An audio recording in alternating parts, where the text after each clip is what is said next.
F&O scalping YouTube சேனலுக்கு உங்களை வரவேற்பதில் மிக பெருமையுடன் மகிழ்ச்சியாக இருக்கிறோம்.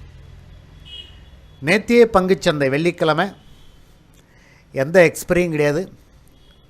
நிஃப்டி 50 சென்செக்ஸ் எக்ஸ்பிரி இல்லை. வாரத்தின் கடைசி நாள் 6ஆம் தேதி 6/11/2025.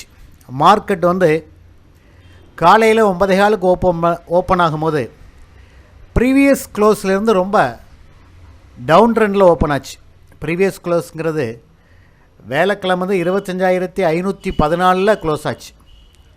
அப்புறம் ஓப்பன் ஆகும்போது மார்க்கெட் கிட்டத்தட்ட 25,432, ஒரு 80 பாயிண்ட்டு முதல் நாள் க்ளோஸ்லேருந்து டவுன் ட்ரெண்டில் ஓப்பன் ஆச்சு. மார்க்கெட் அப்போது இன்னும் ரொம்ப வேகமாக கீழே இறங்கும், 25,200 வரையும் வரும் அப்படின்னு நிறைய பேர் எதிர்பார்த்தாங்க. ஒரு 50 பாயிண்ட் மலன்னு கீழே இறங்குச்சு. டவுன் ட்ரெண்ட் கொடுத்துட்டு இதில் புட் ஆப்ஷன் எடுத்துகிறவங்களுக்கு ஒரு ப்ராஃபிட் கிடச்சிருக்கும். அப்புறம் மார்க்கெட் காலையில் 11 மணிலேருந்து அப்ட்ரெண்ட் மார்க்கெட் ஆகிடுச்சு.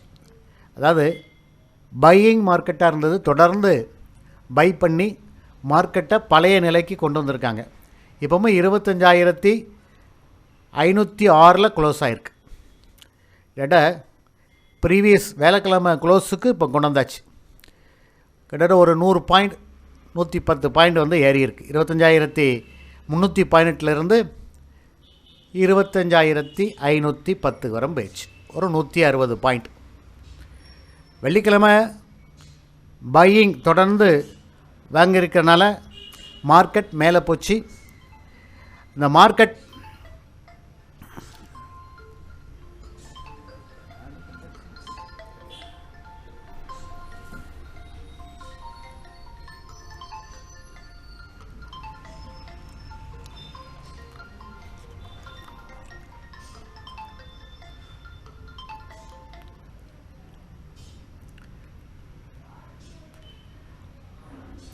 மார்க்கெட் 25,300க்கு கீழே டவுன் ட்ரெண்டு, அதாவது 300 உடைக்க முடியலை, அது கீழே க்ளோஸ் போக முடியுது. எப்படின்னா 25,300 ஒரு நல்ல சப்போர்ட் இருந்தது.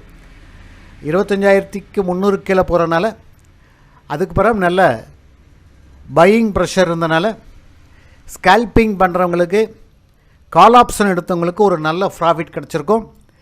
இடையில மார்க்கெட் கொஞ்சம் ஃபுட் ஆப்ஷனுக்கும் ஒரு ப்ராஃபிட் கொடுத்துருக்கோம்.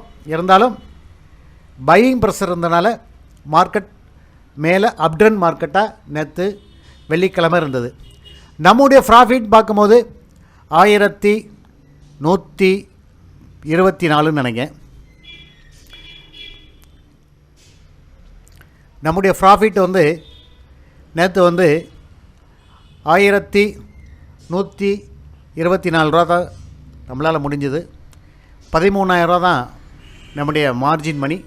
அதை வச்சு ஏதோ 2 ட்ரேட் எடுத்து கொஞ்சம் காசு பார்த்தோம். இந்த வீடியோ பிடிச்சிருந்துன்னா லைக் பண்ணுங்கள்.